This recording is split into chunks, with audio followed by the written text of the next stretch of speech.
Okay, we are back from our executive session, and Mr. Wolski will give us our repair reserve hearing.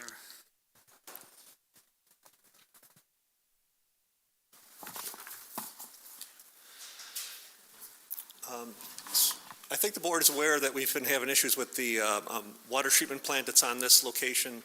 The superintendent sent out messages to update the board on where we are. We had extreme cold temperatures. Those systems are designed to move liquids.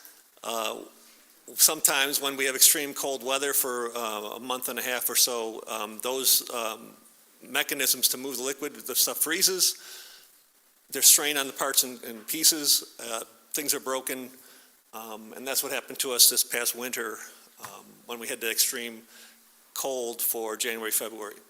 So it's something we haven't seen in this area for quite a long time. The building where this plant is located down by the baseball fields is not insulated, it's not heated, never needed to be. But because of this extreme weather conditions, we did move some heaters in there temporarily to kind of get the thing going. But there was some damage done, and we need to do some replacement of that facility. They're going to get the right presentation up for you for the repair reserve. The budget hearing is at 12 or 9, whatever time, 6:45. Yes. This is the repair reserve hearing. Thank you. And so, we also have repair reserves that the district puts aside money into 2 reserves that we have currently. This is a perfect case of why you want a repair reserve, because things like this happen sometimes. You don't expect them. All of a sudden you have a $200,000 repair bill, and the general fund budget that we have just doesn't handle a $200,000 repair very easily. So when we have those kind of issues come up, we have reserves we can access, and that's what I'm asking tonight, is for the board to access the reserve to help rebuild that facility. And this facility serves all the buildings on this side of the road, just so you know, Always Transportation Garage, high school, middle school, II. Just refreshing your memory of what we did with this repair reserve last time. We did heating repairs at Wales and the high school.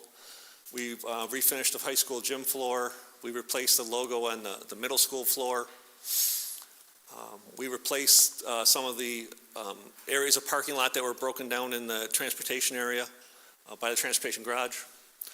And at Wales Primary, we worked on the water facility there. They go off of well water, and we had to replace some systems there to keep that water in nice shape. So what I'm asking for today is repair reserve access to replace this facility that we have on campus. We rebuild this water treatment plant. This was last installed around 1997, so it's been quite a long time. Extreme cold conditions. We contacted 3 contractors, one that built the existing facility. We tried to get pricing from all 3 of them. The one declined because they don't have time to do this in the summer, and we need this done fairly quickly. We have to do it in the summer before September.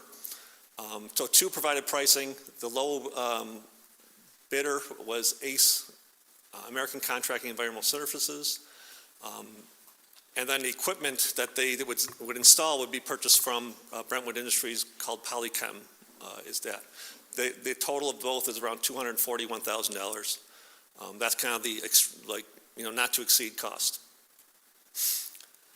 We have submitted this to New York State as an emergency project. So tonight also you'll take some action on that to call it an emergency project. We hope to get building aid back at a rate of 71%. I have also contacted our insurance company to see if there's anything there that we possibly could get from that road, because it was an odd occurrence with the weather and things like that. I don't know if that'll pan out, but I'm asking the questions just in case there's something there. We would complete this work during the summer, and I would ask to close out the 2012 repair reserve, which currently has $232,000 in it. The additional money we need will be in the general fund, so we can handle that with our normal repair money that we have built into our general fund budget. So that would leave us closing out the 2012 repair reserve and still leaving $200,000 in the 2023 reserve, and we hope to end the year and put some more money in there and keep that building as well as we progress. So later on in the meeting, there will be an action that you will take to access the repair reserve. Any questions on that? Do want to thank Jim, he's in the audience too, because his crew were down there during the coldest weather, making sure that and it goes through a sewage treatment plant, obviously, making sure that they were in there, everything was moving, that everything was being filtered appropriately. It was no small task, and they've been keeping it going since then. We've had to have a couple pump outs of where it's been going. But thank you, Jim, and to your crew. Please extend that to them. Yeah, it was a 24-hour job. They were going down there to make sure the heaters were on every day, Saturday, Sunday, make sure everything was defrosted and keep the thing running. So it was a great effort by them. Before we move to the budget hearing, are there any questions on the reserve hearing? Good, Jan? Okay. So now let's switch gears to the budget hearing. This is a requirement within 10 days, I believe, of the budget vote. We are required to do a budget hearing. This is going to be no changes from the April presentation that I've done. This is just a condensed version of the same thing, so no changes. Since then, I'll go through the vision, mission, what we consider during the budget. Again, no changes to any of these things. I'm going to look at the summaries of the revenues, expenses, and propositions. So again, public hearing must be held no more than 14 days and no less than 7 days before the date of meeting, which is next week. Tuesday is our vote for the budget. We also must provide the school budget notice to all qualified voters, and that comes to every home in the form of the newsletter and the 6-day mailer that we send out that everyone will have in their possession. Review of the tax levy calculation came to 2.12% is the allowed increase on our levy.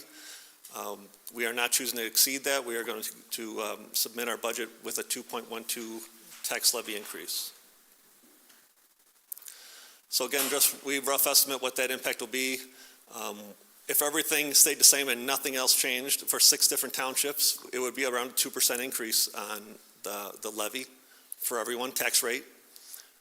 We know that there's 6 different townships with 6 different equalization rates, and lots of things can happen. So every year it seems to move around who gets a little more than 2, who gets less than 2. But that's dependent on things that are controlled. Equalization rates are controlled at the state level. We really don't have a say in how that's done.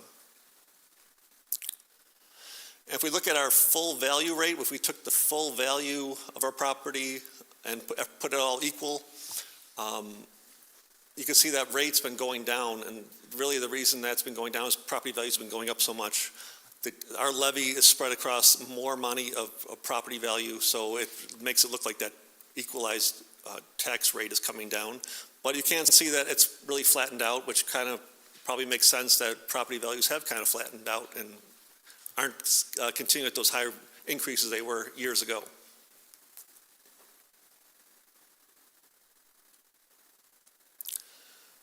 On revenue side, they say there is a state budget that was approved, but then there's conflicting information that some people feel there's not a budget completed at the state level. So we're kind of stuck. It really doesn't impact what we're doing. We have a vote next week.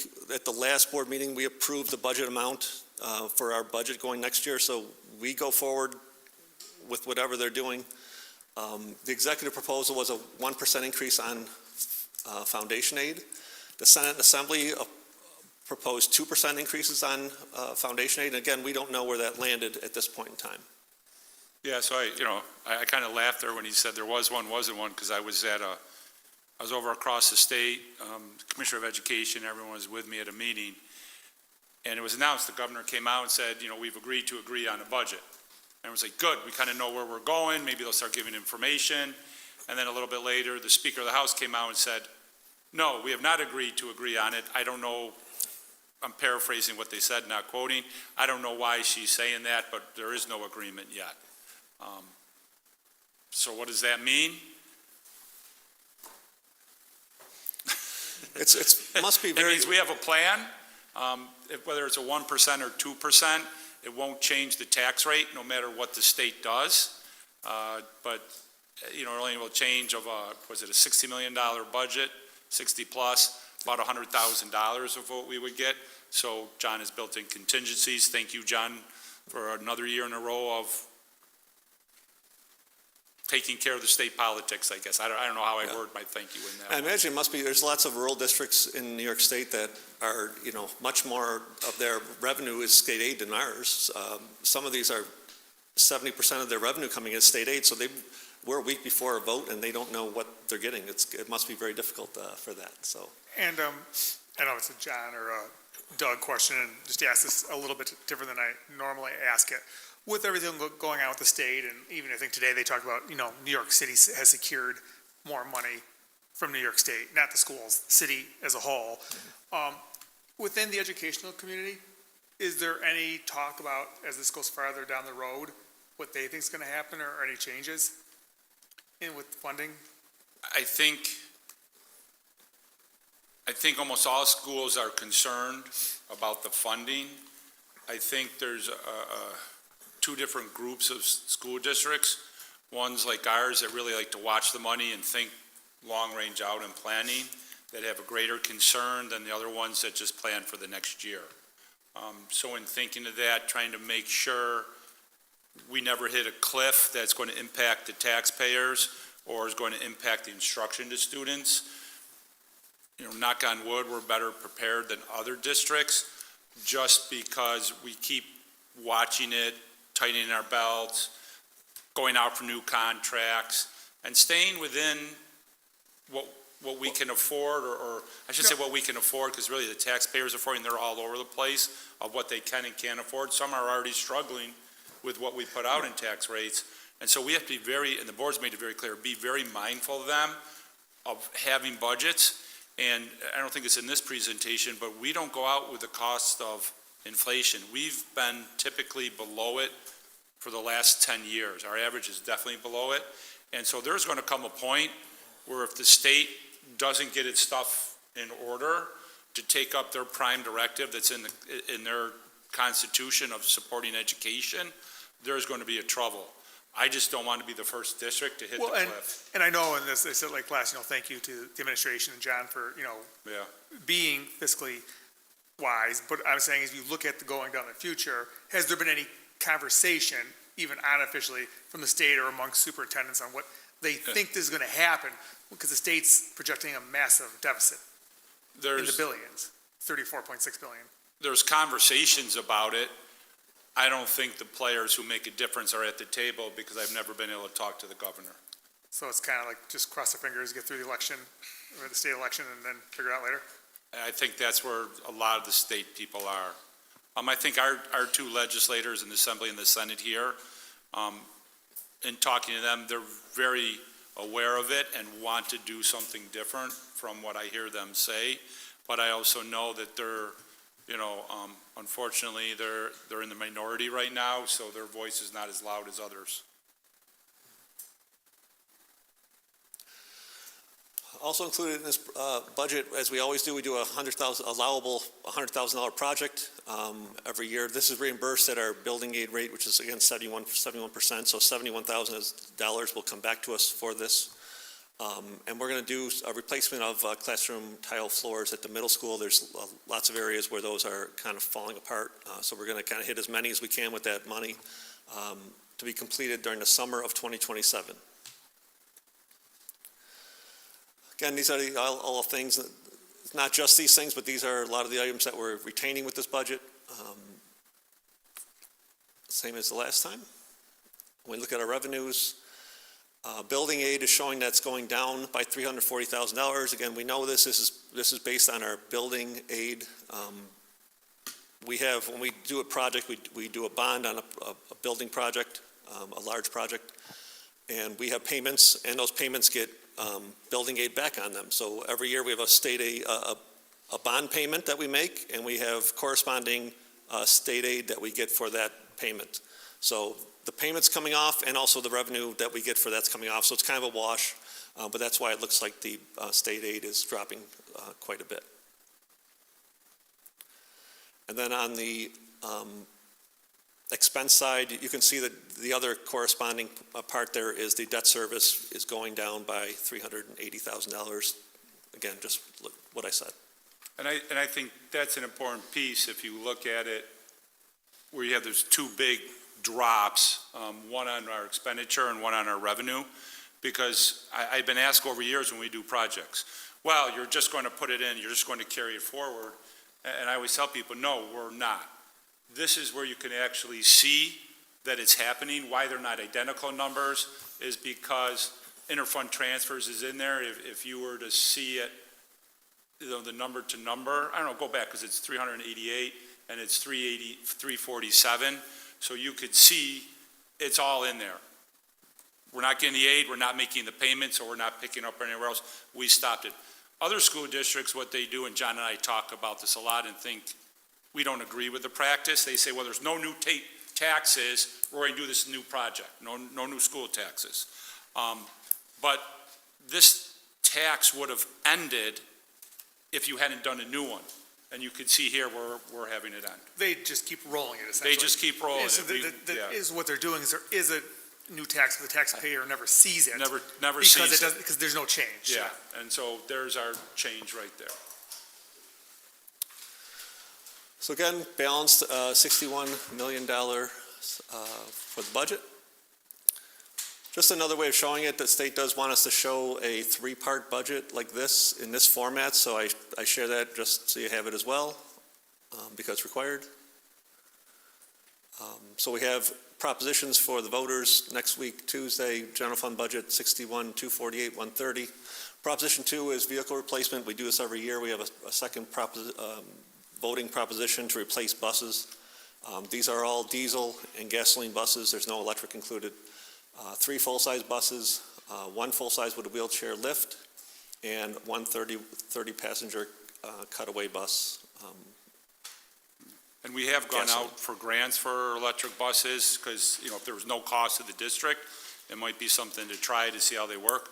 We haven't qualified for any, so I don't want people to think we're just sitting here doing nothing with the mandates from the state coming down the road. It's just, we just don't believe it should be on the taxpayers' shoulders. So if we can't do it with no impact, we just haven't done it yet. We'll keep looking. John will keep working. It's extra work on him to do the grants, but he does it. And it's a not to exceed price, $866,774. We do trade buses or sell them out either way.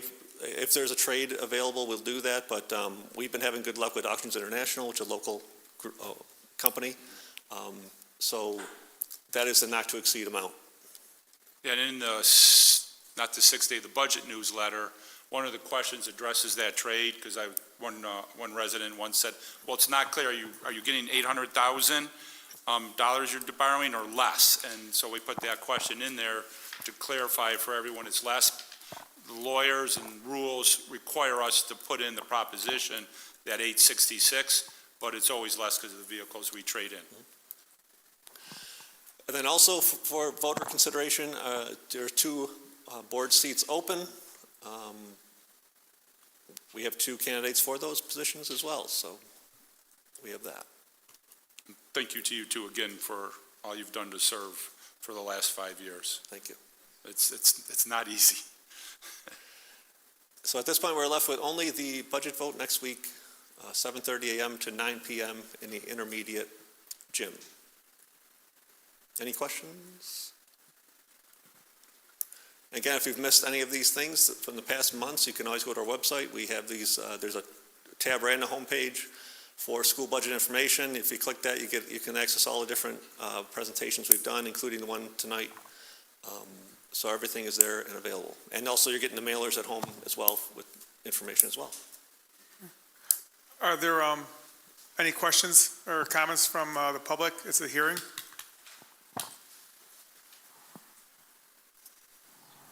Okay.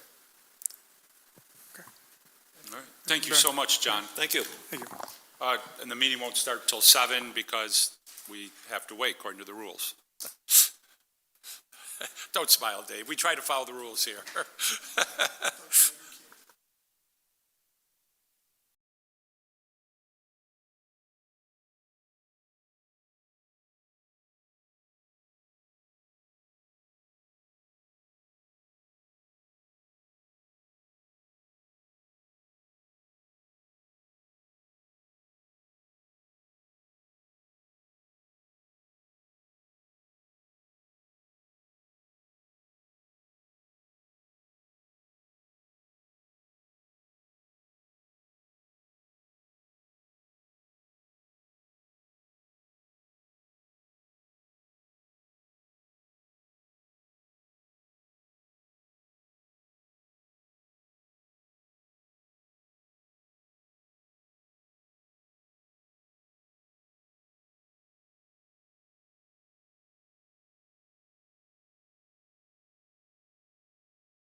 Meeting. Welcome to the Iroquois Central School District Board of Education meeting. There are two recognition of guest periods, one for agenda-related items and one for other topics. Please refrain from personal-related comments and address those to the appropriate administrator. To speak, please fill out the proper form and submit it to the district clerk. Public comment is limited to 5 minutes total, with each speaker allowed up to 3 minutes. This meeting is held in public rather than a public meeting. And while we will not engage in dialogue tonight, we are listening. This meeting is live streamed and the recording will be posted online. Now the Pledge of Allegiance will be done by third grader Clara. Everyone please rise for the pledge.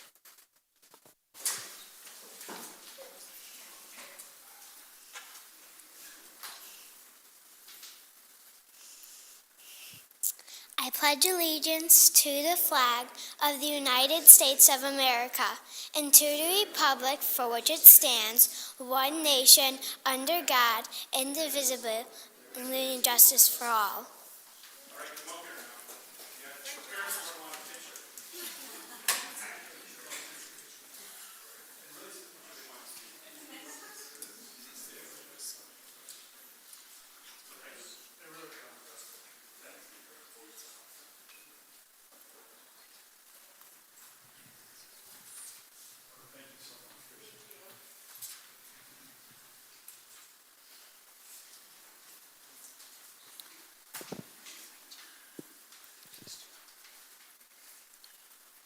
Thank you. Now we'll hear from some middle school students talking about the Red Hawk Rundown.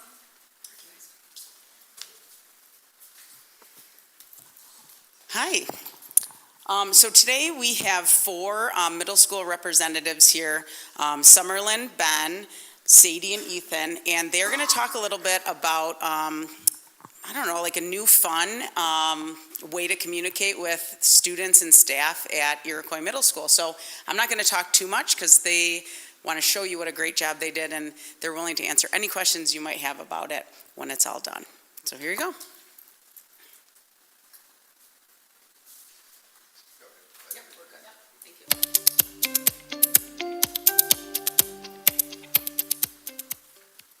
Hello, our names are Summerlin and Scarlett, and we are part of the Red Hawk Rundown Middle School team. Our team is composed of 11th, 7th, and 8th grade students. Our week usually starts on Friday when we start writing scripts and assign jobs for the week. Our jobs include director, running the camera and quieting the set, editor, who uses Canva to edit our videos, anchors, who read the announcements on the camera, and scriptwriter. Some of our members even go behind the scenes to record special segments. Mrs. Widoka, who is our main person who advises us and helps us edit. Mr. Laporte and Mrs. Ping, our technology integrators from BOCES, have also helped us get Red Hawk Rundown off the ground. Our main goal is to inform the 6th through 8th grade students on all of the fresh news of the week.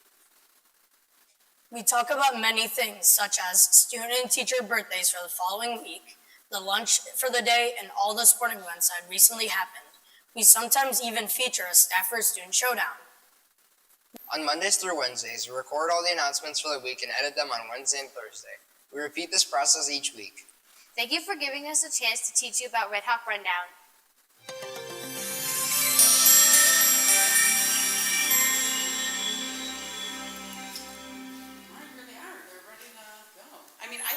I'll start for a second. They're ready to go us and stay, or like leave, or us ask them questions. I just think, honestly, it's a great way for students to really start at ground level and explore, what do my classmates, what do they want to know about? What do they need to know about? They go out, they make me laugh, the announcements are on, the whole school is watching it, and you really are doing something from start to finish and learning all the way from, so from an educational standpoint, they're doing great things with that, but there is more to it than education. But. How did this idea come about? Is that a me question?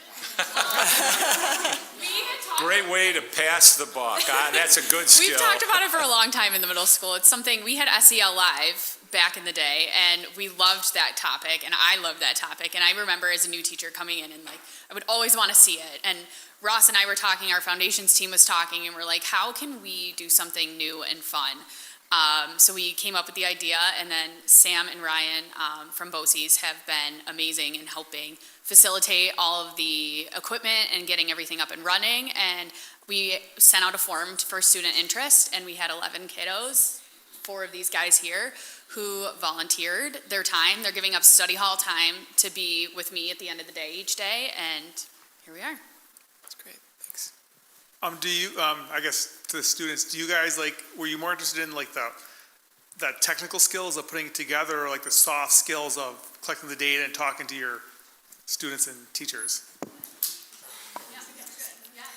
We use the editing software that we have on our computers, Canva, and we have emails or forms that Ms. Widoka sends out to the teachers if they want to be part of it, send us announcements, stuff like that. And when you filled out the form for the interest, what was your biggest, you wanted to do it because? I just enjoy being on camera, doing technical stuff like that. So do you all want to be behind the scenes more, or do you want to be in front of the camera? I like being on both because it's an experience for both, and I'm part of the drama club, and it's easier for me to be on screen to speak to the camera more, and it's also important for us to be back screen, behind screen, because we can help write skills, help our creative writing and everything. Okay, I have a question and a comment about my feelings. You ready? My feelings. So my first question is, since you're doing this in the middle school, are you planning to continue this when you get to the high school? Ms. Widoka said that if this was successful, she would tell the high school, and that might get started up there. So. Yeah, we're hoping to continue it. We would love to create a program in high school as well. We just need someone to do it. So if the kids are interested, we'd love to do it. Excellent. And then my feelings is every time I see it, even though the production is great, I'm sad because I haven't been asked to be interviewed yet. So the Channel 2 calls me, Channel 4 calls me, but here we are locally, nothing. So I don't know what I did to upset y'all, but I'm very sorry. Maybe one day you'll give me a call. Just be aware if you do that interview, set aside 4 or 5 hours to complete that. Yeah, I do like to talk. I will admit that. But you can edit it. Yeah. The one question that Doug had made me think of, and your response, is it something that could be done as combined as the high school and the middle school together? Because I know a lot of colleges have a very similar program where students run it and do everything you're talking about. So is this something that could be done that way too?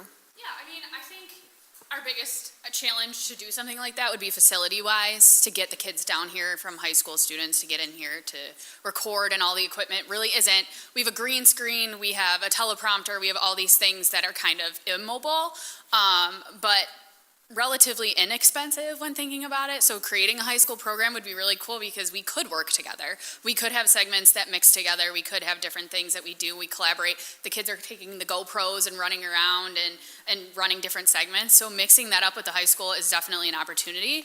But we would love to see a high school program. I mean, these kids, they just asked me, was it you? Did you ask me this morning? He was like, are we going to do this in the high school? And I'm like, well, there's no program yet, but we can make it happen. We just have to figure out how. So. And it would also allow for the social, the blending into Yeah. high school and vice versa back way, so it's.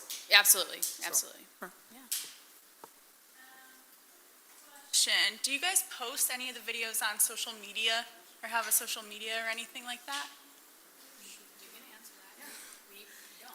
We don't. We don't. We haven't yet, but it's never out of the question. We could. If you do decide to put it on social media, make sure you're using a platform the school uses, number one.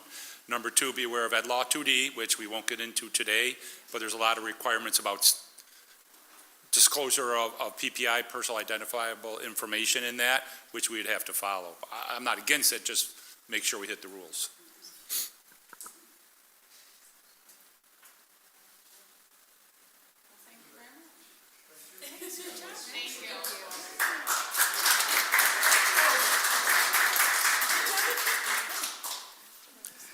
Thank you, everyone. Okay, now, under board discussion and news we're sharing, we'll hear from Mary Roney on the guidance department.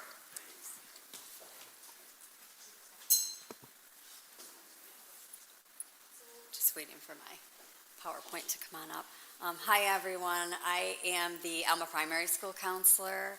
I used to work at the middle school. I've been in the district for 20 years as of this fall, coming into this next fall. And now I am the chairperson for the guidance department, the student support services department. So I am going to give you our comprehensive update, which is a requirement by New York State of our comprehensive plan. It's my first time doing this. I probably totally overdid it with my with my slides. Doug and I finally had a chance to kind of talk about it yesterday, so I'm going to try to be brief, but if you have questions, please let me know as I'm going. And they all have a copy of yours in their notes, and they'll be, there you go, never mind, Okay, I'll be quiet great, now. Great, and then I can use this clicker. Okay, all right, so to get started, I'd like to talk a little bit about staffing. First of all, I can't say enough, we are so appreciative of the board support and the district support in building up the staffing in the student support services department. When I first started, we didn't have counselors in the primary schools, we didn't have an II counselor. We now have multiple social workers in the high school, so we can do a lot more preventative work than we were able to 20 years ago. That being said, we still could use some, and we also have the Family Support Services Coordinator, which is new. But we could still use some more staffing at some point when the timing's right and when, when funding is there for that. If you look at our current enrollments, these are from December, so they might be a little bit off, but those numbers to the side of each school is the enrollment for this year in each of the buildings. And what should be glaring to you is the amount of students that the singular II counselor has to work with, 320 students in comparison to what everybody else is working with. And truly, when you're the only support service person in a building, even at the elementaries, even though our numbers are smaller, that can be very difficult to provide the preventative services that we want to and address the immediate needs and address crises. So just something to keep in mind when the timing's right. I'd be happy to come back and talk more about that when the time's right for that. Let me get into an update. Our program is comprehensive. We work on 3 areas of growth: academic, social emotional, and the career and college exploration type of things. Doug asked me to talk a little bit about the social emotional piece and how we deal with helping our students who are at risk. So I'm going to focus on that real briefly in how we roll out support services for our students who are at risk. And what do we mean by at risk? We're really talking about students who maybe experience it could be a variety of things: anxiety, depression, to the point where it's making it difficult to come to school. It could be students that have a lot going on outside of school, some trauma, some acute family situations that are making it difficult, all the way to our students who might have be experiencing a crisis like suicidal ideations and in need of a lot of intensive services. So how do we address that? We address all of those things on a kind of a tiered approach, all right? So the first tier would be that bottom tier there, which is our preventative work. That's where we are working with large groups of kids, classrooms, whole district types of programming. So we're doing things like lessons that are socially, emotionally, developmentally appropriate. So it might be bully prevention, coping skills, emotional regulation when they're little, and then as we get older, we're doing things that have to do with mental health, alcohol and drug awareness type of things, mental health kind of programming. And it also has to do with school-wide trainings at this level for us. As far as Tier 2, that's where we start working with targeted groups of kids. So this is where when we start getting referrals in, whether that's through screeners or through our MTSS meetings or IUP meetings, we are working with kids on targeted interventions. So we're talking about group counseling, individual counseling, crisis counseling at that point. And also working with the teams, a lot of consultation on programs and interventions that kids might need to be supported throughout the school day. And then tier 3, that looks like indirect services, really. At that point, students are probably, this is working with a very finite group of students, and we're recognizing that they need some intensive supports at this point. So this is where we're probably referring to our family support center or to outside mental health services. I want to be very clear that the counselors and the social workers, we do specialize in mental health, but we are not providing therapy in school. That is not appropriate for us to be providing any intensive therapy. So those would be outside referrals at this point. And let me get back to our whole plan and the team focus. This year, we've been working on updating our district-wide crisis plan. We've been continuing our partnerships with outside resources. A great new one that we've been working with recently is Compassion Connection, which is a great grief resource that has been really helpful to our district in times of crisis fairly recently. We're using data to help drive programming decisions, especially at the middle and high school level, and then we were trained in a lot of trauma-informed care, and so we're trying to use that background to continue to implement trauma-informed educational programs throughout the district. At the high school, here's a bunch of the stuff that they are doing. I'll just highlight a couple changes. They've been experimenting with screeners to look at needs at the high school. They changed the screener this year. One of the reasons is, we're still trying to find a screener that is easy to use and easy to implement, easy to read for us, gives us information quickly. So they tried the Wayfinder screener this year, and some of the things they learned from that helped the high school counselors and social workers develop some lessons that they used in a new class called Freshman Seminar that's there to support our freshmen. That freshman year is a tough year. It's a big jump academically. So the high school counselors went into those classes and taught about high school programming, understanding the schedule and the grading systems and things like that. And then the social workers went in and did some SEL lessons having to do with mental health and how to take care of themselves, and they did that in health classes as well. One of the challenges at the high school is New York State's, and I'm sure you guys have talked about this to some degree in meetings, the new pathways to graduation that are coming out. That's something we're keeping our eye on. To be honest with you, it's about as clear as mud right now. So it's one of those things that it's going to take a few years probably for it to fully come out, but we are keeping in touch with our professional affiliates through BOCES and through like NISCA to keep an eye on what is New York State putting out and how do we make sure that Iroquois is ready and our kids have all those pathways available to them. And then one final plug for the high school, because it's coming up this weekend, so if any of you are bored around 12 and 2 on Saturday, hey, awesome, thank you. Please come out and support us. One new thing they are doing, it's the 5th annual Miles for Mental Health Walkathon, and the whole point of that is to raise awareness and decrease the negative stigma surrounding mental health issues, kind of start treating it like physical health. Let's just talk about it and let's take care of ourselves. One of the new things they're doing is trying to get more student involvement. So they are having a walk during the day on Friday so the main campus staff can be involved and the kids can all be involved. And then we're also having the one open to the community members on Saturday. So please join us. Middle school, here's a bunch of the things that they are doing beyond the things I've talked about having to do with SEL. Again, they tried a new screener as well this year. They were using, I believe it was Panorama, and I think this year they did something from Life 360 and developed some lessons through that to create some groups. Again, it's about finding something that's easy to use and that we're gleaning really helpful information from. And so we're going to have to experiment with a few until we find what's right for us. But they did find some information about some of the female population and some internalizing behaviors. So they've created some groups to help female students with friendships and healthy boundaries. And that's turned into like a lunch group this year. They also have the Boys to Men group for boys that has to do with connecting, confidence, healthy communication skills. So they're doing some really neat things, and they're doing a lot of push-in lessons. When I was at the middle school, that was something that was really hard to do. And again, that was a staffing thing.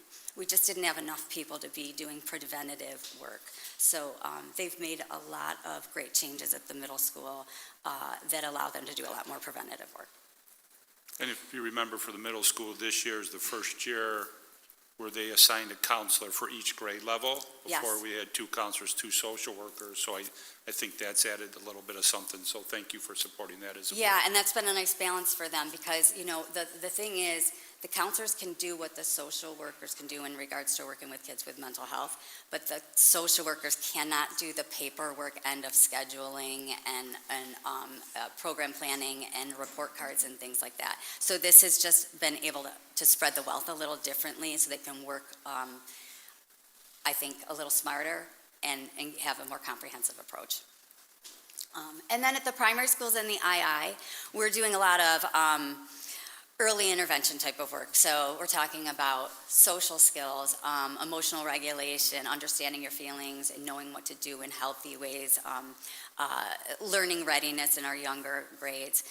So at the fine balance we have with 3 different buildings is being consistent with some of that information and then also really tackling the individual needs in the building. So, for example, across the 3 buildings, we do lessons through Second Step for personal safety. All the kids get the same information across the 3 buildings, but we might be doing different groups based on individual needs of the building. So for example, Amy, who's brand new at Marilla, she spent time doing groups just getting to know all the kids in the building so they're familiar with her and will go to her for help. Whereas I have been working in the buildings for a while, I might have been doing some very targeted groups, like lunch groups for some kids who really struggle with communication skills and things like that. And Lauren's doing a lot with social emotional learning in her building. So very basic emotional regulation skills and things like that. Anger groups and things like that. And Drew, who's at the II, has again that challenge of a lot more kids. So what he's doing is working with kids in large lunch bunches, again making himself available to everybody, really creating that relationship. So if kids need help, they'll go to him, they'll ask for help, they'll accept his help and not be thinking that they're in trouble or worried about going to the counselor. So he's really doing a lot to just put himself out there as another helper in the building. It's no big deal, come on in.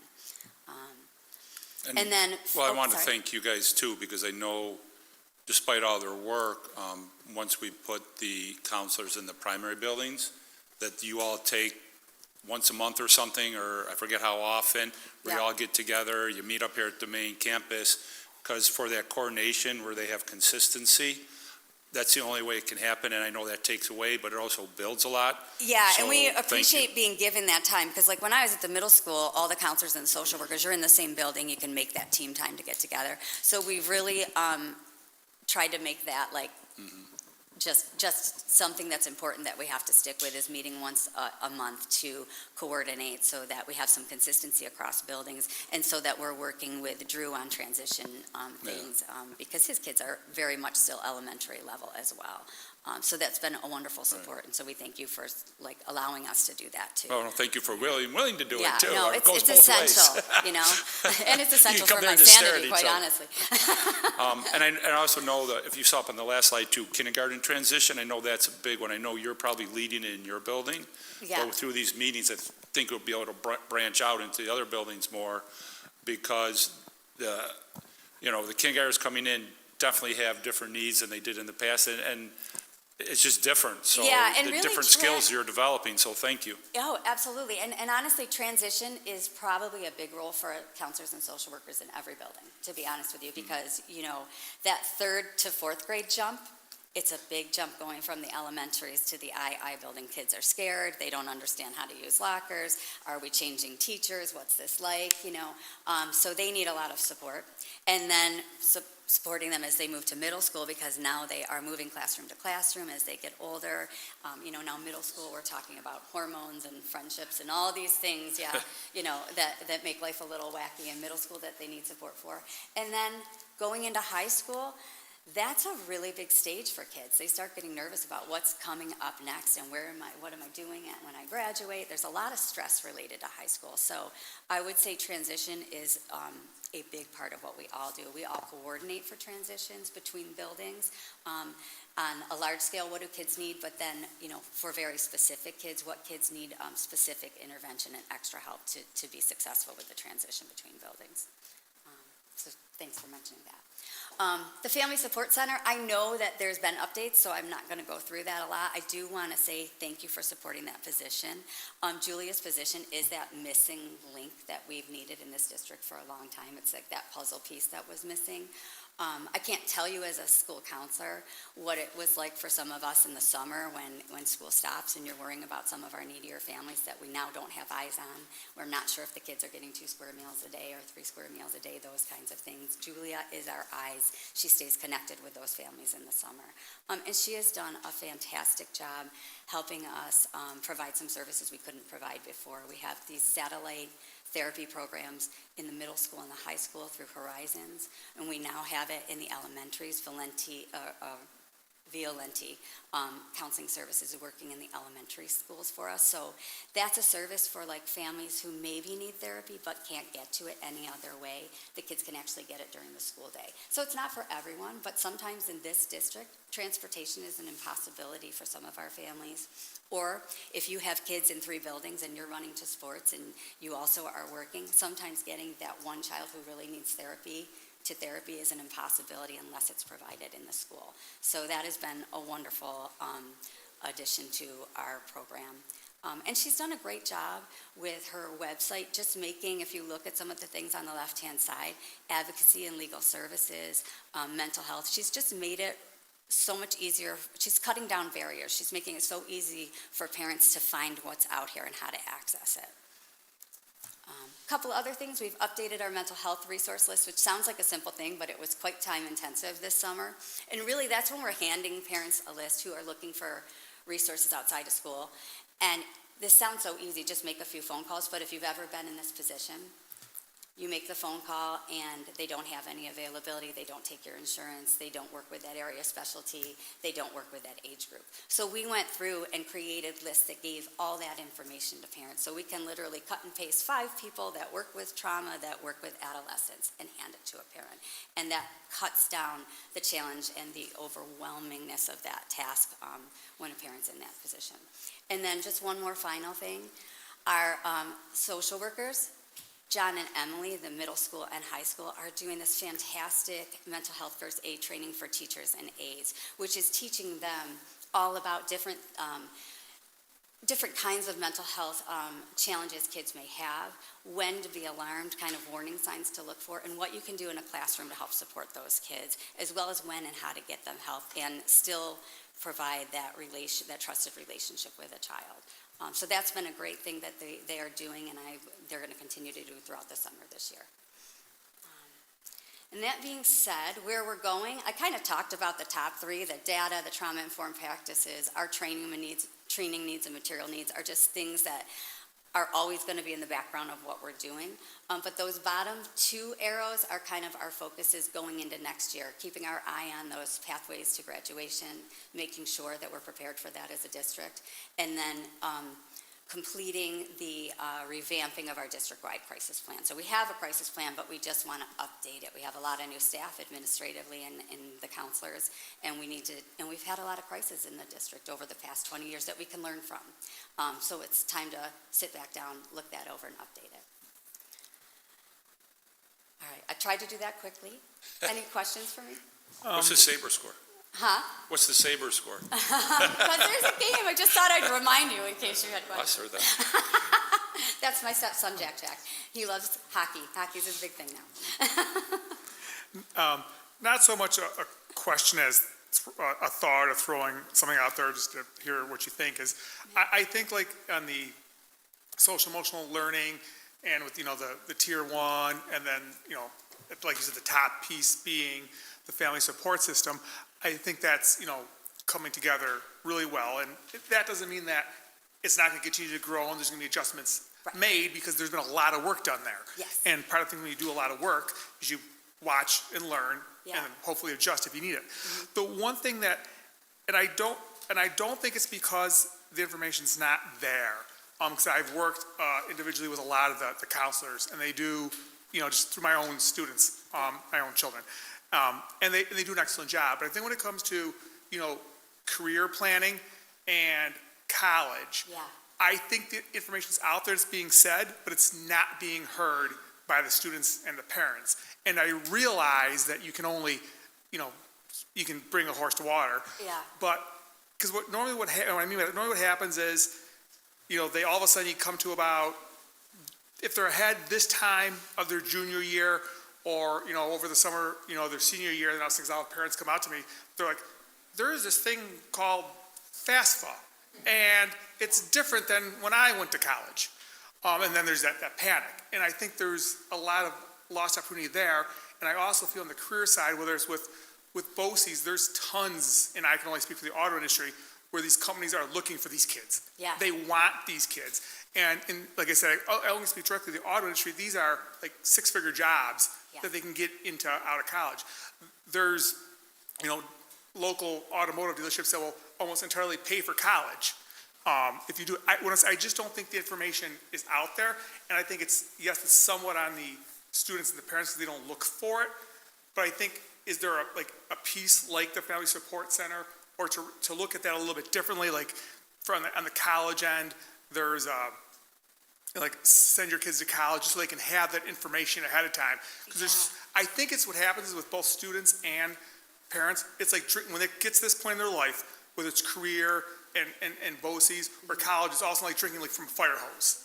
And because so what happens, they just almost stop. Yeah, it can be kind of overwhelming and daunting. Correct. So I think that conversation from college and careers and BOCES almost needs to start being communicated to the parents and the students almost in middle school, because freshmen are just happy. Freshmen are just worried that they're freshmen. Yeah. Sophomores are just glad that they're not freshmen. Juniors kind of have it together, and seniors are kind of gone. Yeah. So I think, is there, like I said, a challenging idea? I think we need to get that information out, because I think so much is missed on both ends. College is not for everyone, but there's a lot of careers out there that these companies are looking for people, and I just think they just don't know. And I think there's really probably a lot of room for discussion there. My first thoughts are, I can share with you a few of the things that they do already, but is there room to maybe grow? Probably, especially in those trades areas, right? And college is not for everyone. I mean, that's part of, what does life look like after high school, right? So I know right now they do the Western New York College Consortium for juniors and seniors. That's 2- and 4-year post high school programs. We do the mini college fair for parents and students. They host a college planning night. They do a field trip to the National College Fair at the Buffalo Convention Center. And they host Ormsby presentation for our 10th graders. You're right, we don't do a ton at the middle school level. They have at the middle school level done, and I don't know if they did it this year, to be honest with you. In the past, we've gone and visited the Ormsby Center with kids and done tours over there. I don't know if they're continuing that. But you're even talking about the trades and what's out there, right? I think they still do visit it. I didn't think it was at the middle school. I thought it was like And 9th or 10th grade. And it wasn't really looking, for an answer right now. It's to put that out there. And the best way I can say it is I was talking to a doctor of education about, college and careers. And he goes, first he'll say the most expensive year of college is the 5th year that you didn't need to go to. But what his theory was, he goes, what high schools are really good at is identifying strengths and weaknesses. He goes, so you have a student that's awesome in math. Yeah. It doesn't mean they want to be a mathematician, or, they may want to be a carpenter. And it's all exposing that line of thought to people. And like I said, I think they're both super valid tracks. I just think that kids don't have the information, and I think they kind of go through, they know they go to 2nd grade, then 3rd grade, then 4th grade, then 5th grade, then blah, blah, and all of a sudden, maybe about their spring of the junior year, they're like, well, after 12th grade, there's not an automatic, so they have to start making decisions. I just don't think that the time is spent, to do it. And if some way we could kind of nurture that or get the information out there. I think in middle school, you may not necessarily get the kids as well, but I think the parents pay closer attention than when they do in high school. Career exploration is, a big piece of how can we add more of that, right, at the middle school level? Because we don't want to add middle school kids. I will tell you, after being a middle school counselor, if you talk too much about the future, you totally stress them out. They're not ready, right? But if you talk about the exciting things and you're just exploring, there was a point where we did have a career, like a half-time career person At the middle school, we had the aides, there was an aide. Yeah, there was an aide that did position. it. There was one at the high school And that was too. that was nice, but finding time in the schedule and how do we incorporate all that is always the challenge. I Yeah. don't disagree with you. I think we can do better in that area. Yeah, so if you could just take those ideas back, That's- share it. That's just a thought. Yeah, maybe even just announcements on, what we saw earlier at the middle Right, just school. more And exposure. they do at the high school, just, hey, today we're going to talk about this job or that job. Yeah. It could be, and the kids do that, then you guys don't even Yeah, have to. I think those are some really good things that our team could talk about. I know that on like all the morning announcements and stuff like that, they are really good about sending out like, hey, this college is visiting, this whatever is visiting. They do send out those messages a lot, and in just about every year that I've gone into like guidance or whatever to make my schedule for the next year, they're always enforcing like, hey, do you know what you want to do yet? Like, let's get on to those courses and that stuff. And that's what I'm saying. I think the sending part of it, that's what I was saying, when I've worked with the counselors and they're awesome. Right. I think the sending part is really good. The receiving part Yeah. How do we- isn't, it's not being received by a lot of students and parents.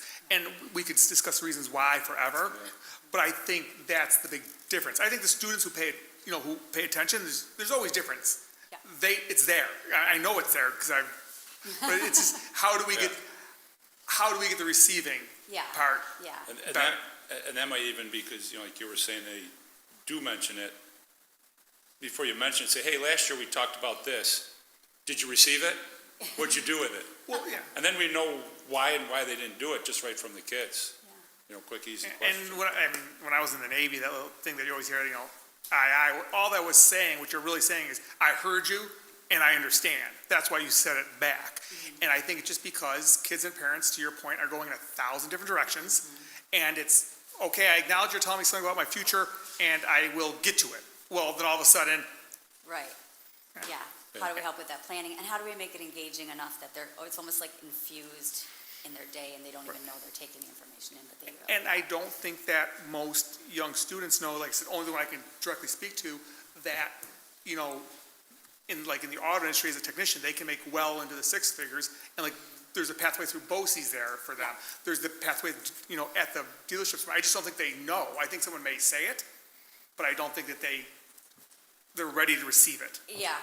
And part of that's at age, but like you said, that's where we can reach out to parents probably too. And like I said, I think the high school team is amazing, but there's certainly room to grow for all of us, middle school, high school, especially. And it's definitely not effort. It's all there. It's just, how do we do it how in a can we more do some things effective way? differently and more effectively? Yeah, I hear you. And as an extension of that question, so I recently went through to the Potter Road CTE for an open house. The what? I'm sorry. Potter Road Potter Road CTE open CTE house. for the open house through an ECASB program. And I understand that there's only a certain number of people that can be accepted into these programs. And I also heard that there's been wait lists and things at Iroquois. Do we have students that are applying for these programs that are not able to get them in? I'm not prepared to answer that one for you. Okay, yeah, so I meant to ask you it before, but it'd be interesting to know what those wait lists look like, because it sounds like there's only a student that maybe for the one program like welding, maybe Iroquois gets 2 spots, and we could maybe ask in our next presentation. It's something we talked about at DS meeting. Look at me. Just to get an idea How of. limited are those opportunities? Do we have Yes. kids that are not able to get those opportunities? Yeah, so maybe in the next presentation, we can ask that. I mean, I can honestly tell you that there are some people that don't make it in some programs just because there's only so many people can fit in a class. But I also know at Iroquois, we reach out to Erie 1. So if you're not, I think you said welding, if you're not making the welding class, we try to get you in another welding class in Erie 1 if Erie 2 is full. But I do have to thank, Dr. O'Rourke too, because they used to not have a welding program. I was on one of the committees. I kept saying welding, and he made it happen. So, thank you for getting that for our students here. Probably 10 years ago, I don't know if you remember, but that is a huge program, and that one does fill up. That's one of the major ones. And to your point, what maybe we're going to think about this, I was reading something, and on all levels, like Ford is, basically short 900,000 technicians across the country, it's 800 and something, but 900. There are currently, I think it was 22, 200,000 less girls in college. There's currently 2 million less guys or men in college. So if you look at we're short on the career side, we're short in college. I mean, I guess part of the question is where are they? Yeah. But there's still something happening that if you let that go, it's not good for the future. You can't be down 2 million men in college, 200,000 girls in college, and then just one industry short 900,000 to fix your car. Yeah. It just, somewhere the communication's breaking down. Yeah. And I don't think it's because it's not being sent, to Lucia's point. I think it's not being received. Yeah. Thank you so much. You're welcome. Thank you. Very Appreciate your informative. time, Thank you. everybody. Have a good one.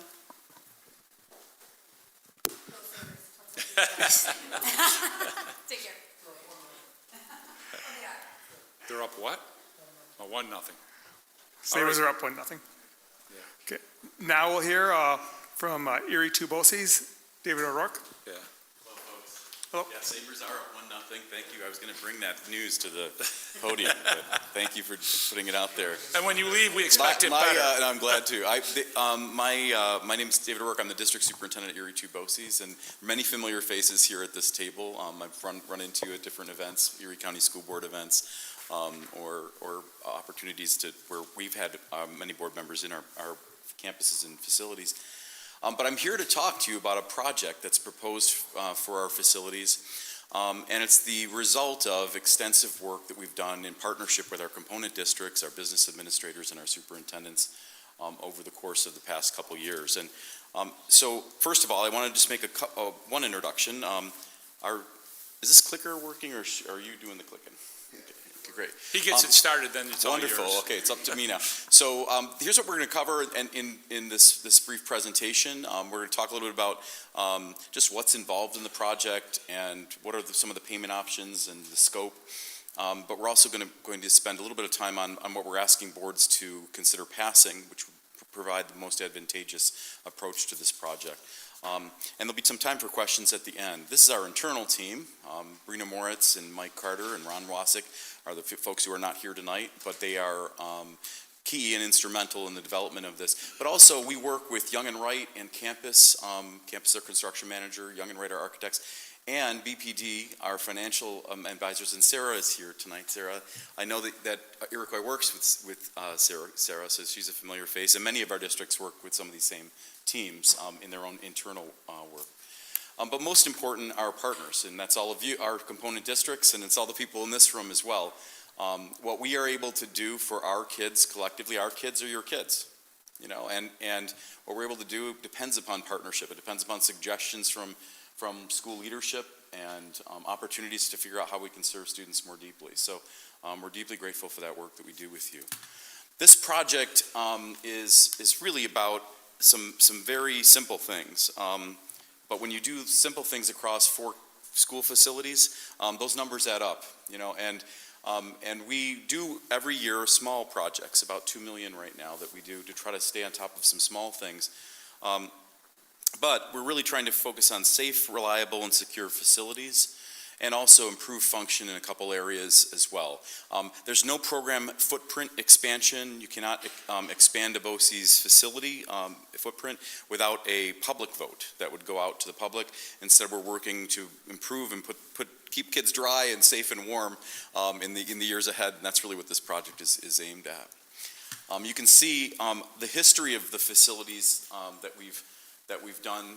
I came on to Erie 2 BOCES as district superintendent in 2012, and at that time we had done a project in 2007 of $7 million, and we did a $100,000 pool project in 2010, but there was no regular project that had been conducted every year, and we had fallen behind, and so we put together a program which at the beginning was $1 million a year. Starting in 2015, you can see that begin when we started to do some roof work. And then we started to upgrade things like the alarm system, which needed attention, and the roofs in 2017. And then a pretty significant project of $26 million, which we passed with the support of our component districts. That project was nothing super fancy. Parking lots, doors, building envelope, the roofs, masonry. And then we were back to an annual cadence of about $1 million a year, a little under that in some cases, as well as an energy performance contract that we did. In the past 3 years, you'll see that number was increased to $2 million with the support of our school systems to help us with some smaller items. Now, the total scope in our building condition survey, which identified priorities, was $142 million for our 4 campuses. We know that would not be sustainable for our schools to be able to lift in the time frame that we had. And also, just like when you do projects in your own schools, you probably have a list of items that would be nice to get to, a list of items that you probably should do but you might not need to do right away, and then some that absolutely have to be done right now. And that's really where our items fell. We worked with a capital project committee comprised of business administrators, some of our superintendents, as well as our internal team, and we developed a long-range facilities plan to try to address those items especially that we needed to do. And that initially amounted to $49.5 million that was prioritized. That number, just because of the way in which costs have been impacted in the past couple of years, has crept up slightly, but it's close to that $50 million mark. So what's included? You'll see our total scope here. These were all of the buildings. We're doing some work with our phone systems and our public address systems and fire alarms. Laguitas, which is in Fredonia, that has pavement mechanical work and HVAC units, as well as building envelope and roofs. Hughes is down in Asheville, close to Jamestown, that has pavement, sidewalks, also mechanical equipment. The Hughes campus and Laguitas campus were built at exactly the same time. They're almost identical. They look very much the same, those two campuses. And so the things age out at the same time too, and so we have to maintain them in that way. Closer to home here in Iroquois is the Ormsby campus, where we also have some additional pavement and sidewalks there. We have windows and doors that need to be worked on. We have a welding shop that needs some modification for ventilation to help us get an additional couple booths to help us with some of those wait lists that we were talking about a little bit earlier. And also some of our toilet rooms were originally designed for interior doorways inside the classrooms, and they need to be relocated so that the entrance to those toilets can be from the outside. So we're working on addressing that as well some flooring that needs to happen. And then the Carrier Center, which is our smallest career and technical education center in Angola, you'll also see some elements there, including small animal renovation. And we also have some sewer line improvements that need to happen at the Carrier. Importantly, all of the items that are proposed fit within the maximum cost allowance. That's what an MCA is, maximum cost allowance. You have to pay close attention to the maximum cost allowance, otherwise you don't get the aid from the state to help support the costs for our school systems. So we're very attentive to that to make sure it all fits under that umbrella. And so this project is fully aidable by the State Education Department. These are I think some pictures of some of the things that we are doing here. This is what we mean by IT. Here's our Laguitas Center. Our Hughes Center.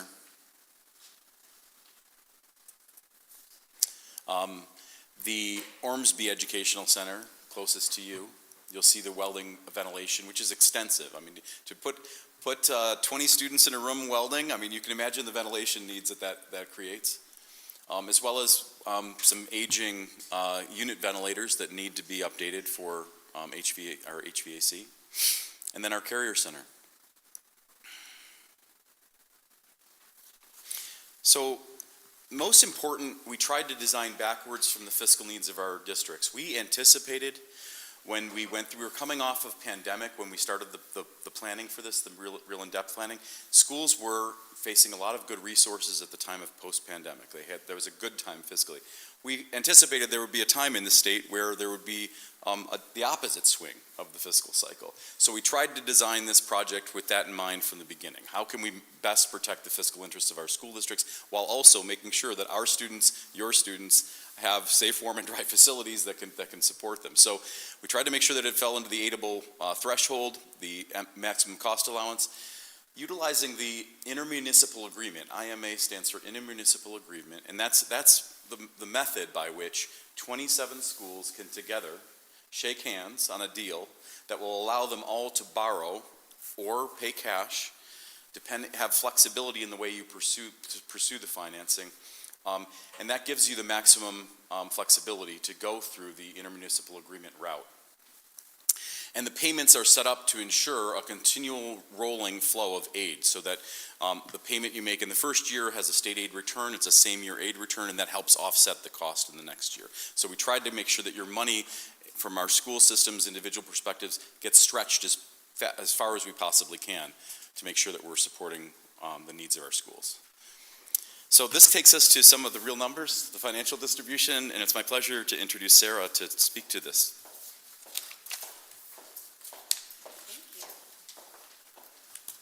All right. Good to be here. We are Bernie Donegan's office, BPD, and we are your municipal advisor behind the scenes since 1997. So good to be here tonight. We are with the BOCES tonight, presenting some financials and really basic information on how BOCES projects get authorized, and really the process there. So we take kind of a look at the project from this stance. The BOCES kind of goes through, they have a scope, they have a need for a project. What does that mean for the component district? So the place to start, we take that 49.5 there that you see at the bottom of the yellow, and we need to allocate that to the component districts to see everybody's share in doing so. And really how that's done is by the Arwada, which is used in the 25-26, that's your most current Arwada. We put that into a percentage, and for Iroquois specifically, you can find on there, out of the 49.5, the share for Iroquois is 3.195. And just for everyone listening, for the resident weighted average daily attendance, just when you use the term, just explain it so everyone knows what. Sure. It is the average daily attendance. So it is really and I don't mean that to be wise, and I didn't say the words, but it's really the attendance of actually who's showing up in the districts, and that is turned into a number. Basically, the usage that each district is benefiting or using, whatever term you want to use, from yeah. That's the number of students in each school that Yeah. So it's our percentage is 6%. Yes. Yeah, it's basically just look at the number of students enrolled at Iroquois. Well, it's a weighted average, and that's why it's not exact of what we might see in the reports. We're right around 2,000. So special ed students are weighted more heavily, so those actually increases your Arwada, and also poverty can also increase your Arwada. So it's a weighted average daily attendance rather than the actual numbers per se. Does that make sense? And not enrollment, the actual attendance, so they have to show up.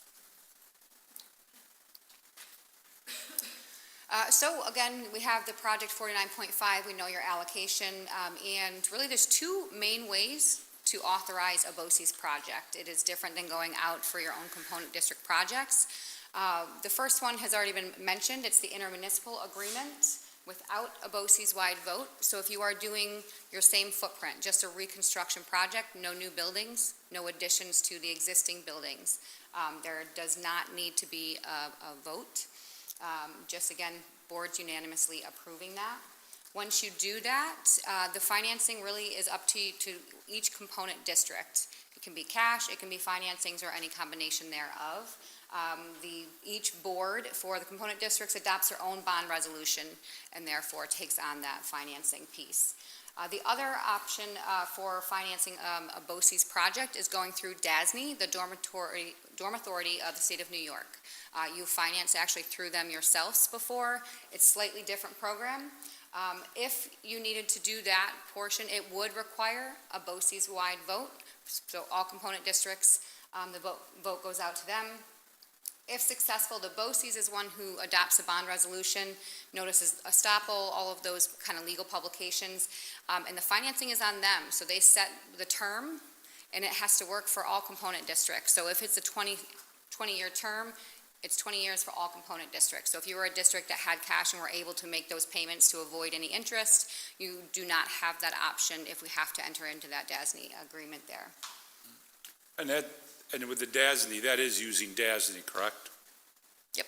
And so if you remember from our capital project, why I want to point that out, is if we use DASNY, it takes money away from construction because it costs money to do it. We're only doing like a $20 million project, and I think the cost for DASNY was over $1 million. I looked at John for that. He's like, yeah, you're pretty close. So just to see what you lose in construction costs by doing that, which is why we typically don't do it here. We were forced into it, not this project, but the project before, just because of the rates going, it gave us a better rate, so we was better off, so thank you for your help with that. But I just want to remind you, DASNY's expensive. Yeah, and it's a cumbersome process in general, and it is all on their schedule. So they have their own boards and their own board meetings, and if you happen to make that agenda, then you can move forward with the financing. If you don't, so the process is slightly different than what you would in a component financing. It's a great program to have. We certainly want to make sure it's beneficial to the districts to do so before entering it, because it is cumbersome. But yeah, you do have higher interest costs. It's a different type of financing that carries the higher interest there. Cost of issuance, a vote is required. Kind of lose track of the timing there. It doesn't impact your debt limit if you do have an issue with debt limits, and it will go against your tax cap.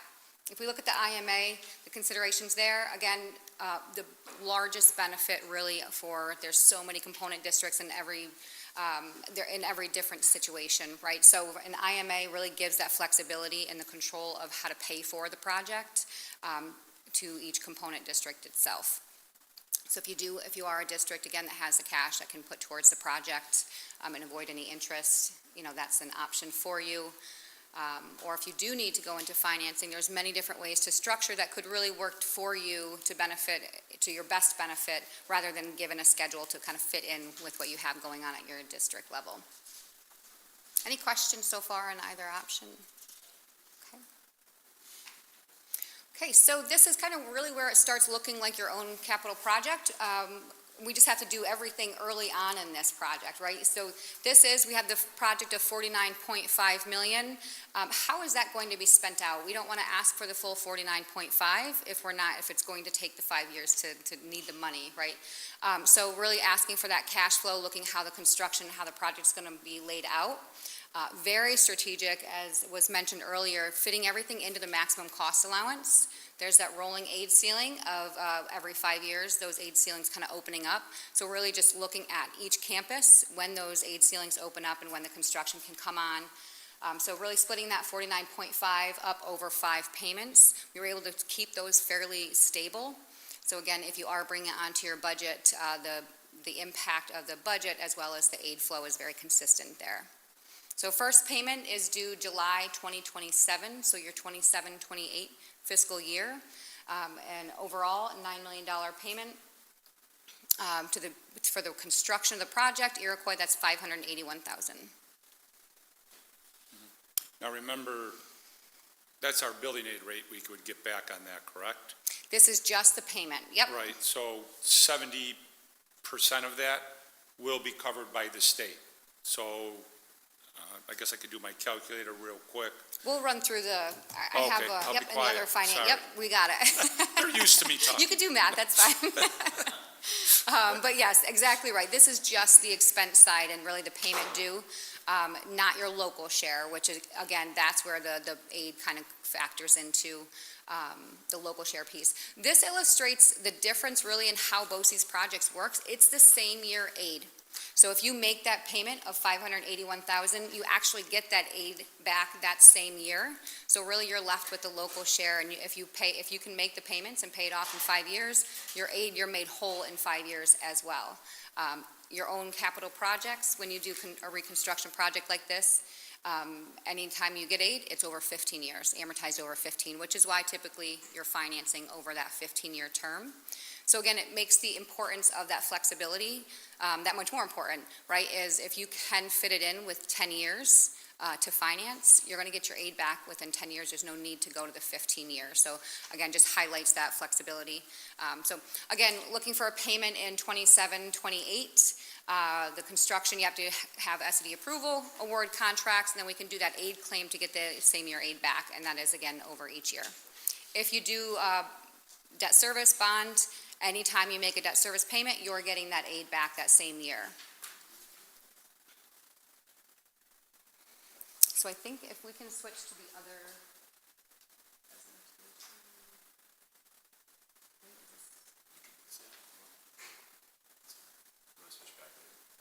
Yeah, to finish up with the schedule. Okay, so that was really kind of just the generic kind of setup of the BOCES project, and this is really getting into specifics, Iroquois. To your point, let's take a look at really the impact of your district specifically. So taking that 49.5, our full share is that 3.195. This is a breakdown of the payments. So again, we have 5 payments, fairly level, at going from 9 to 10 to 10 and a half, ending in that 5th year. So what does that mean? What does that aid look like?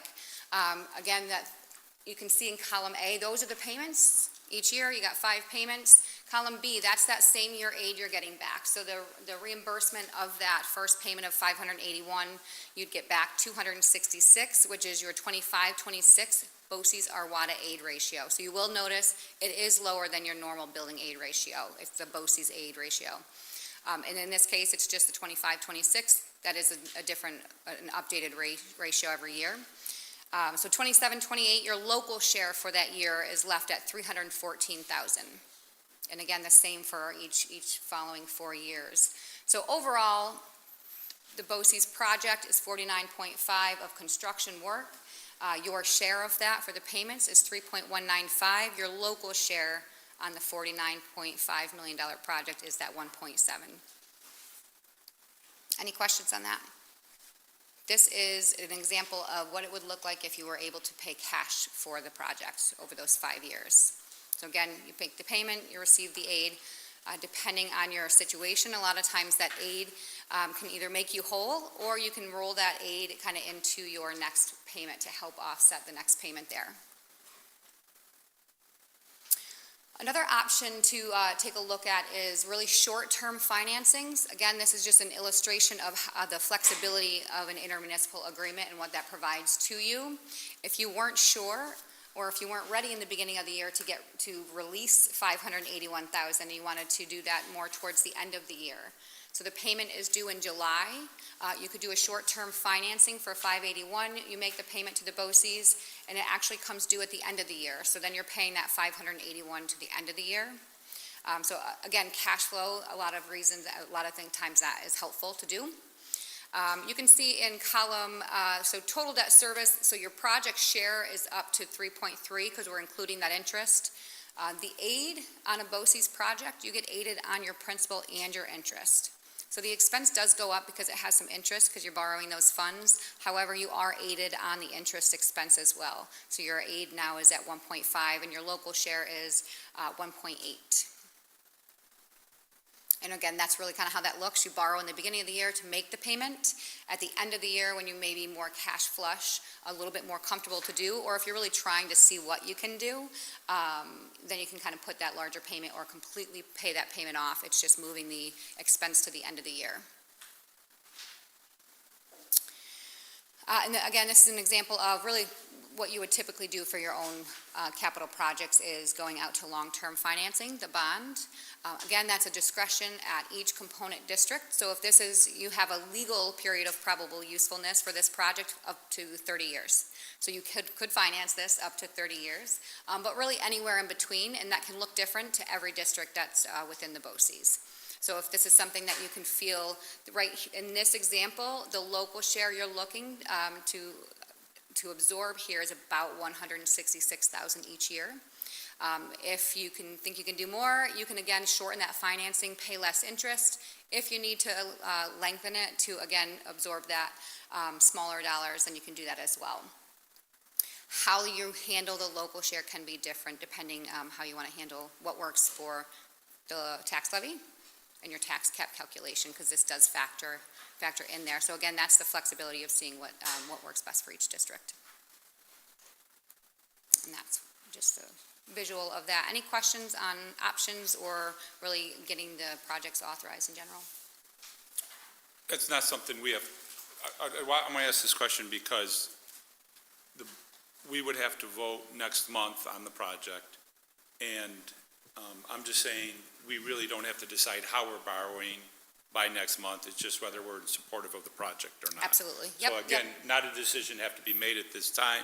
We can see where finances are aside, maybe set some aside at the end of this year to help take up the cost next year, but that's something that can be worked out over the next 6 months to a year. And that can Really change was- throughout the process, really, right? If you're Right. able to pay cash for the first 2 payments, or as long as you can, and then eventually have to get into financing, that can be a thing as well. If you want to pay cash, something happens in the 3rd year, you'll see right in the intermunicipal agreement that when you read through it, there is a section in there that wants you to adopt a bond resolution, even if you're planning to pay cash. And that's really to set you up for those options. You don't need to make those decisions now. It's just putting everything in place. Again, this is 5 years, right? So if anything changes within those years, you're all set and ready to have the legal steps out of the way to go ahead and borrow. And there is 2 end of fiscal years. So there is good lead time going up to this first payment in 27-28. So if there is opportunities to set something aside to help make those first payments, you have the end of 25-26, the end of 26-27 before a first payment is due on the project. If we have funds that we want to pay ahead of time, so the first payment is July of 27, if we wanted to pay that in fiscal year 26-27, can we pay that so we actually get the aid ahead of time? You can set aside the money. You wouldn't be able to get You can't any make the aid. payment, though. You can't, you won't be able to make, receive any aid sooner. Okay. Just because the project has to really be spent out to that dollar amount. Right. And you have to have SED approval, so you really have to be into that construction. Okay. You do not have to have it closed out, though, right? When you're with your own projects, you have to have a final cost report done.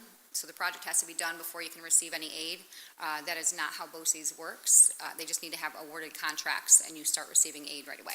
So that just means at the end of next year, we would set money aside to carry into the next fiscal year, so we wouldn't impact the 28, 29 budget, if I'm doing my years right. Any other questions? I have a question. I think the math component was excellent. I just got a question mark for Mr. O'Rourke. Yeah, sure, absolutely. In fact, a couple more slides, just want to visualize this map, but I'm happy to take the question now if you like. If you want to go through this first, you can, because it's kind of at the end. We're going to switch decks, I think, to our original deck. Thank you. I think some of those slides are pretty text dense and pretty hard to read. You know, we're conscious of that, so we wanted to also just show the schedule a little more user-friendly option here. And I also just wanted to also emphasize, you know, the reasons to avoid the DASNY method aren't about trying to not have a public vote. We're very confident the public across our entire Western New York region would support BOCES. The reason is because this is the most financially advantageous option for our component districts. The IMA method is the most financially advantageous and not only gets you the lower cost of borrowing, but gets you the most flexibility. We've been asked by districts to try to pursue it through IMA rather than DASNY. DASNY would give us more flexibility as far as expansions of space, but we've decided to try to pursue it this way. The tricky thing about the IMA is it requires 27 boards to agree. 27 school boards. And if we can get there, and we've done it before, it will actually position each of those school systems with the best advantage as far as finances and to be able to make this project most cost effective. If we don't get that, then we do need to look at the DASNY, because ultimately our roofs need repair. Your kids in our facilities we're going to need those things adjusted, so we will have to recalibrate and figure out a DASNY method to get it if we can't get it through our 27 components. And just so the board's aware, because Dave can't be everywhere on every Tuesday or Wednesday of every month. He has been to other boards already, and at their board meeting in April, a bunch of them did approve this already. I don't think we're the last one. No, not at all. But other ones have. We're about a third of the way in, I think, in some districts, just when they're ready, they've done it. This is a good representation, I think, of all of the steps that are involved here. The critical date for our school districts is to get, we're asking districts to pass a resolution on the IMA by the end of June. July 1st is our deadline. This would also show you then what would happen in 2026. There'd be a design phase. If you click the slide to the next one, I can do that actually, I guess. Here's what the construction schedule would look like.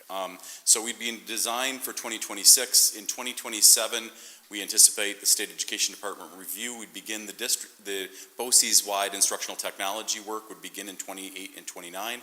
We'd start in Hughes. You can see how these are stacked out. We'd start down on the Hughes campus first. Ormsby would be second. And you can see the timeline for that project. And then also Carrier and Laguitas would be the last 2 years of our phase. Those projects tie out with the $9 or $10 million that you saw on each of those phases earlier. Make sense?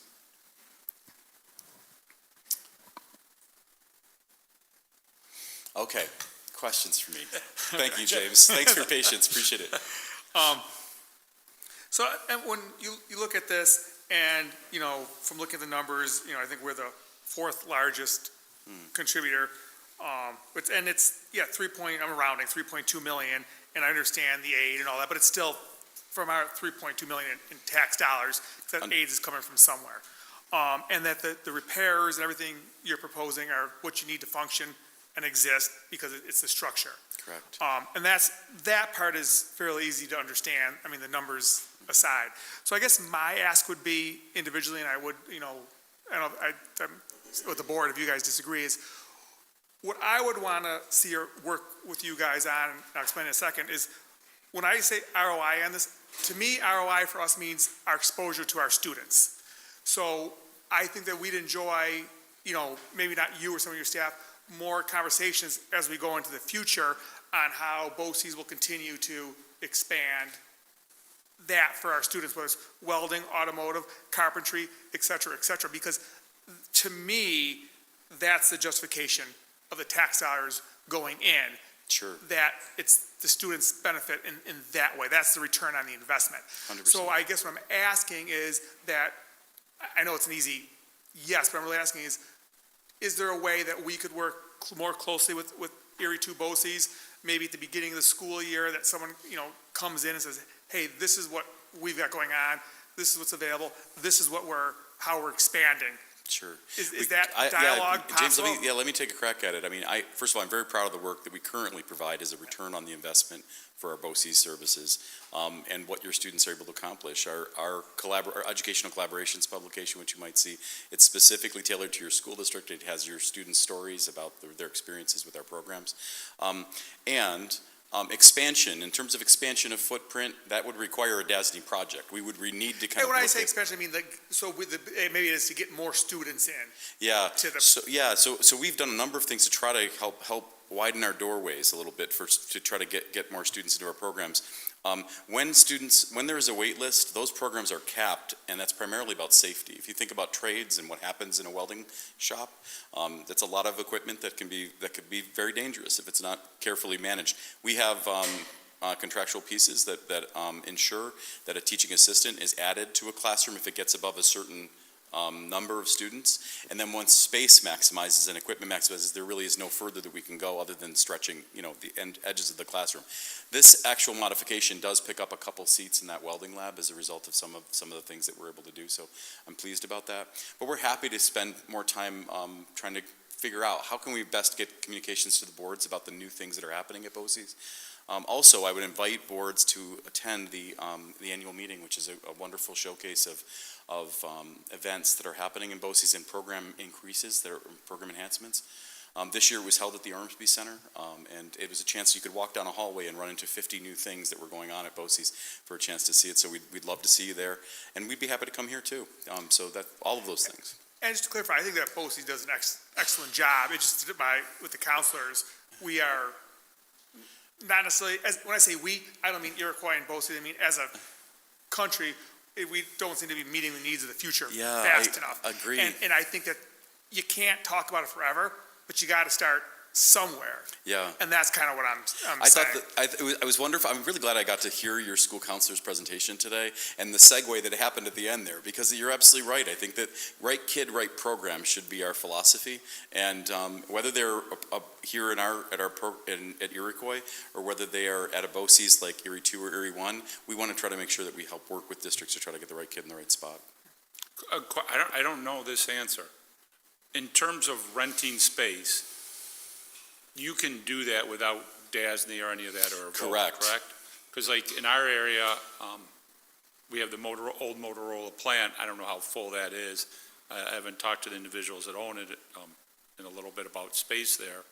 But maybe that's something in the future years we could talk about. And that's how we did the pathway to early college high schools. Oh, Mo bought it from them? Yeah. Oh, I did not know that. Never mind that idea. But we Yeah, can try another place. But as far You as got a barn? leasing, Doug raises a great point. Leasing is the best way for BOCES to be able to find quicker expansion. It does go back through the capital charge, those lease costs. You do receive a BOCES aid rate on that lease cost as it's put forward. But our Pathway to Early College High School programs, we have one in Springville, one in Dunkirk. Both of those were built through lease arrangements with school systems. But what I'm hearing is you're like open to that type of conversation and dialogue, and that was Wonderful. really what I was. Wonderful, welcome. Driving Thank you so much, James, I appreciate that. Any other questions? So there's 27 component districts. And if one of them doesn't approve this, we go to an alternate finance. But what happens to that other district? Are they still part of? Yeah, you're still part of BOCES, and they'd still be subject to all the charges of a DASNY method. Yeah. Very quickly, Okay. once you're part of BOCES, you can't leave it. Okay, so regardless, like, if they don't, Make it sound like a bad thing, it's a good yeah, thing. no, it's a good. Well, it keeps everyone honest with it, like you don't come in and out, so Yeah, it's that's the logical. reason for it, It's yeah. a It's a regulation. one-way door. State law. Dave That's did not right. make that up. It's a state rule. So if they don't approve it through normal means, they'll still be accountable to him. Yeah, ultimately, even if a district decides to not approve the IMA, whatever method is determined to make sure these facilities are safe and warm for our kids, we're going to have to finance that, and all of the members of the BOCES will have to pay the price of that. That's what I Yes. thought. Unfortunately, that would be a higher price for the currently proposed project because of the higher financing costs and the lack of flexibility for the districts in terms of how they want to approach it. Okay. Also, the delay in moving forward, the escalation cost would also probably now be about 6%. I don't know what we're using for escalation, I'm guessing, I don't know if you know. I'm thinking 6% a year, 6 to 8% a year. Yeah, I don't know what our inflation is right now. I wouldn't hazard a guess at where we are with construction inflation, but also just in DASD, I think the rule of thumb is it's about a point higher in terms of the cost of borrowing. Right. Any other questions for me? I'm so grateful for this time to be able to talk to you about this project. Thank you for your time on this. We did include a glossy publication that is specific to Iroquois. It gives you kind of the factoids about the project and all of your options in terms of financing. That data should be specific and correct for your own individual school district, so I encourage you to take a look at that. Thank you so much for your time today. I know how much time our board members give, and I'm grateful for this opportunity to talk to you about this. Thank you. Thank you for coming. Appreciate it. And really to the board, this would be on our agenda for June. Obviously, you saw the timeline, so you could discuss it now, discuss it then, or you could say, yep, we need it for our students to keep them healthy, safe, warm, and being educated, and not have a discussion because of the presentation they did. I mean, I guess we could just real see if we agree or not. You know, my thought process would be that I feel that, it's essential because what BOCES does for our students, and I'm a big proponent of college and career, and we're talking about more career. What BOCES does is essential, and without, we talked about this just without roofs, heat, et cetera, they can't do it. I want to see it expanded as far as, more access, but they can't function without it. So my feeling is I would be supportive of it. I guess I would. Yeah. What do you guys all? It's nothing frivolous, so we should support it to keep supporting kids. Right, because I know it would be the simple, but if it went away, which I know it would be hard to think of, but if it went away, that would be a huge loss to what we're trying to do. And I guess you could do it outside in the rain, but that would be tough with welding. But BOCES is like an extension of our district. Yeah. And part of the whole school experience. I personally would love to see more data, like on how many students we have going to these types of programs, wait lists. Yeah, I think that was actually, we look back at presentations, I think if it's not in here, it was in the high school presentation. We heavily use Ormsby. Yeah. We're one of the biggest users of BOCES. And I presume, that was the case. They're well over 100. I wish John was here, because he would know the number, because he's like, oh my God, it went up, now it's this number for the budget. Because it was actually in his budget presentation a few slides ago, too. Yeah, but more engagement. Right, that's what. More of us going to the open houses, the annual meeting to. Yeah, that would all be nice. Because I'll tell you what, the Potter Road one, the ECASB, sponsored that event, but that was my first time, because they normally have it during spring break week. And I was never around, and this year they didn't, so I was able to go, and it's pretty impressive. But we need BOCES, and I would be in favor of approving it.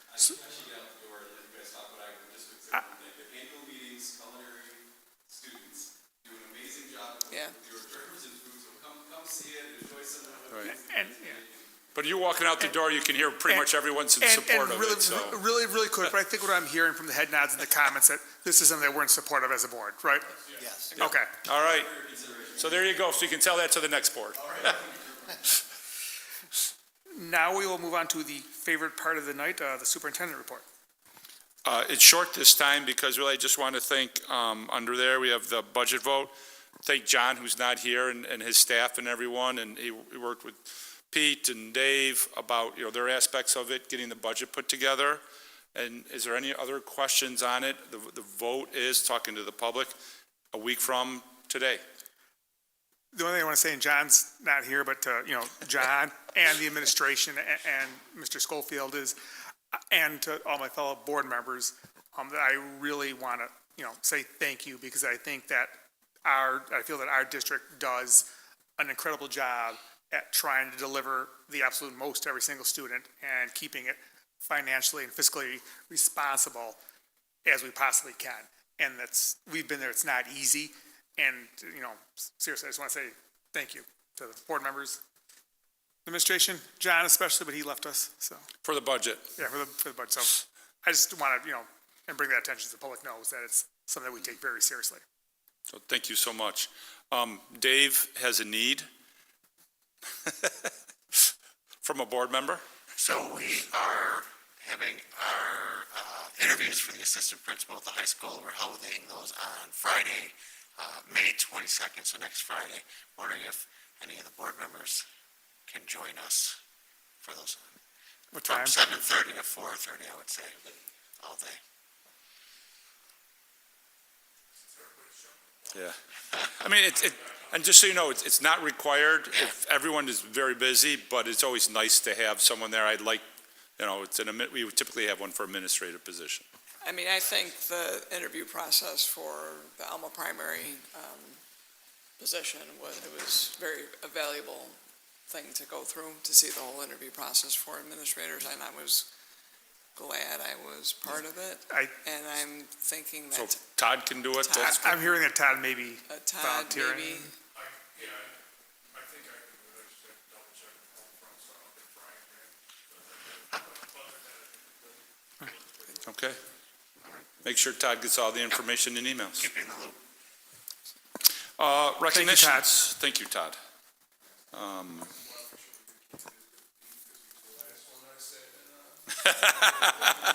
So you're like a good luck charm, is what you're saying? And just out of curiosity, do you fish in a bowl too? Heather and Heather, when Heather's here today, thank you very much for donating. Can't remember the name of Road rally. the road rally for ECASB. They won, and they have donated their winnings back for the retirement of the teachers. So thank you so much, and Thank keep you. practicing your slide. This year we had 7 students on the National Technical Honor Society, and all these students maintained a GPA of 3.5 or higher, and it's a high-level skill that they have. And this has to do with career and technical education. It's from ECASB, who we just had, and we talked about them going through. Spencer, Ella, Hannah, Eduardo, Josh, Caitlin, and Ariana. So congratulations to them. Moving to sports, winter scholar athlete winners. In basketball, it was Justice and TJ. Indoor track was Georgia and Chase, and rifle was Ariana. Whoops, an honorable mention, indoor track was Caleb, Thomas, Edward, Logan, Nicholas, Emily, Gabriel, and Alina, thank you. Basketball was Vincent and Tyler for boys, and Addison, Brooke, and Shauna For girls, cheerleading was Mackenzie, bowling was Carter, that was boys. Boys ice hockey was Brooks, Zachary, and Matthew. Girls ice hockey was Layla, and girls wrestling was Michaela. Let's see, Jostens, which is who does our yearbook for the middle school, was bronze level for excellence of 2026. Congratulations to Jim Thompson and his team that goes out there. We have the Western Zone Retired Teachers Foundation.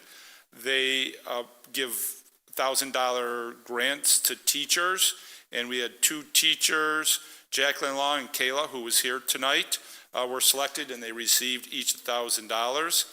And Lacrosse Out Cancer Games, they donated to the American Cancer Society a little over $4,600. Good job to the coach and that entire team. ECASB, back to Heather and Heather. They are Shining Star Awards. So we started with Heathers and ended with Heathers. So we should make a movie about that. So congratulations to everybody. There was a movie, yeah. What's That's it. Okay. Do we have any guests for agenda related? Right, yeah, but we don't have any guests, right? Okay. And then for a discussion of agenda items 13.01 for 19.07, Dave. Yes, welcome 2 people on the agenda tonight. Berkeley Lamb, who will be joining us as a middle school science teacher. And then we have Brenda Schilling, who will be joining us as a part-time cleaner out at Merla. So welcome them to your recording. Any other discussion? The basic purpose of the consent agenda is to act upon routine matters in an expeditious manner. Items placed on the consent agenda are determined by the board president and vice president in cooperation with the superintendent and are those which are considered common to the operation of the district and normally require no special board discussion or debate. Board members have the ability and the responsibility of reviewing the consent agenda ahead of time. A board member may request that any item on the consent agenda be removed and inserted at the appropriate place on the regular agenda. The president will present the initial motion, followed by a request for a second. Do we have any requests to withdraw any item from the agenda?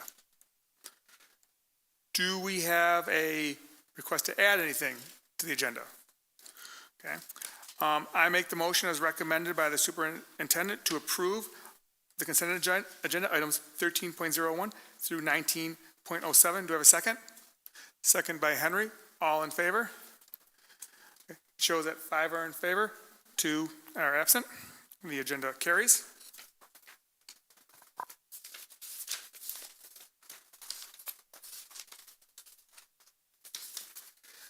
Do we have any guests for non?